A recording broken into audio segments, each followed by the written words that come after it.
कृती छोटी पण अर्थ मात्र खूप मोठा. चंदगडच्या शिवाजीराव पाटील यांची बातच न्यारी. छोट्या छोट्या कृतीतून दिसते ती सर्वसामान्यांसाठीची तळमळ. गोष्ट परवाचीच. चंदगडच्या रभा माडखोलकर महाविद्यालयात भव्य रोजगार मेळावा पार पडला. चंदगड विधानसभा मतदारसंघ निवडणूक प्रमुख शिवाजीराव पाटील यांच्या संकल्पनेतून या मेळाव्याचं आयोजन करण्यात आलं होतं.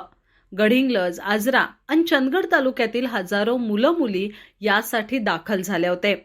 सुमारे 75हून अधिक कंपन्यांनी यासाठी दिवसभर मुलांच्या मुलाखती घेतल्या आणि सुमारे 2000 मुलांची नियुक्तीही करून घेतली. अपेक्षेहून मुलांची अधिक गर्दी, त्यामुळे साहजिकच दिवसभराचा वेळही कमी पडला. त्यामुळे सायंकाळी उशिरापर्यंत मुलाखती सुरूच राहिल्या. शेवटी सायंकाळी उशिरा सगळ्यांचा आढावा घेऊन शिवाजीराव पाटील हे बाहेर पडत होते, तेव्हा त्यांना महाविद्यालयाच्या गेटवर विद्यार्थिनींची गर्दी बघायला मिळाली. संध्याकाळची वेळ, त्यात चंदगडमधून गडिंग्लजकडे जाणारी शेवटची गाडीही गेलेली. त्यामुळं आमरोळी अडकूरपासून ते नेसरीपर्यंतच्या मुलींच्या चेहऱ्यावर चिंता होती की आता गावी कसं परतायचं.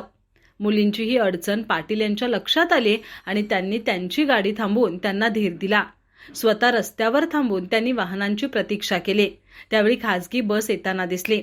त्यांनी ती थांबवून मुलींना सोडण्याची विनंती तर केलीच, शिवाय त्यांचा प्रवास खर्चही दिला.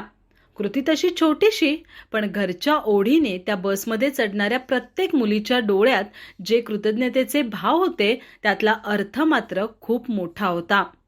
सर्वसामान्यांच्या प्रश्नांची जाण असणारा एक कर्तव्यदक्ष नेता म्हणून शिवाजीराव पाटील यांच्याविषयी त्यात नितांत आदर होता.